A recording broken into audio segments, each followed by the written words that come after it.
Oh, hello. My spooky selection for today comes from a hard rock band from the Pacific Northwest that, despite a relatively short career, became hugely influential with their wild, aggressive sound and dark subject matter. No, not that band. I'm talking about the pioneers of punk rock. I'm talking about the Sonics. Originally formed in Tacoma, Washington in 1960 by a teenage guitarist named Larry Parippa, the Sonics would go on to have several lineup changes before 1964, when Jerry hired drummer Bob Bennett and keyboard player and lead vocalist Jerry Roseley. Jerry Roseley's vocals are about as crazy and unpolished as you can imagine. From the first note of their debut record, Here Are the Sonics, it's clear the band wants to convey a sense of wild abandon, maybe even danger with their sound, and much of that has to do with Roseley's vocals. On almost every recording the Sonics ever made, Roseley's vocals are almost always distorted because his singing and Little Richard-like howling is so loud the amplifier has to go into overdrive. It is said the Sonics were only satisfied when all of the VU meters were continuously in the red while they were recording. This would be annoying to a sound engineer working on the album, but to a listener, it's just really cool. Because it sounds like this band is so uncontrollable, they're about to break their own equipment with the power of rock and roll. As for the drummer, I'll just read what Seattle resident Kurt Donald Cobain had to say about Bob the drummer. Quote, "The Sonics recorded very, very cheaply and on a 2-track, and they just used one microphone over the drums and they got the most amazing drum sound that I've ever heard. Still, to this day, the Sonics have my favorite drum sound.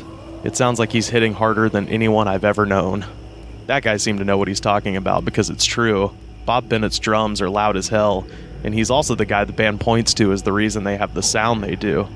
Like all drummers, Bob always wanted to go faster, but instead of hindering him and forcing him to go back into a fun, swinging beat, Larry and the boys embraced the faster sound and they just went with it.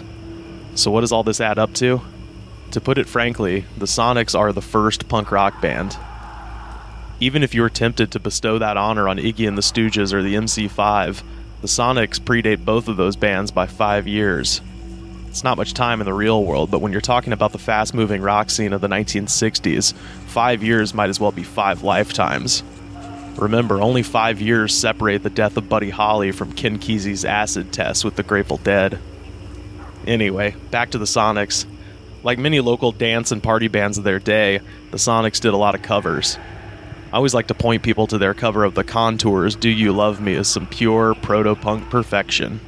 For this song, the Sonics used the same glorious mixture of hard-driving, caution-to-the-wind aggressiveness and syrupy doo-wop sentimentality that would supercharge a little band from Forest Hills called the Ramones a decade and change later. As for their spooky songs, the Sonics have quite a few originals that would easily fall into this category. Remember how I mentioned they had dark subject matter? Well, 30 years before grunge officially gave the Seattle scene its angsty signature sound, Jerry Roseley and the Sonics were screaming the word psycho over and over and playing heavily distorted songs about drinking strychnine. Like I Put a Spell on You, many radio stations found their sound to be unfit for polite society, and their records were deemed indecent. Despite never making it big, the first ever punk band would go on to influence generations of hard rock musicians with their fanatical sound. A prime example of this is their very first single. From November of 1964, our spooky selection for today, the Sonics with The Witch.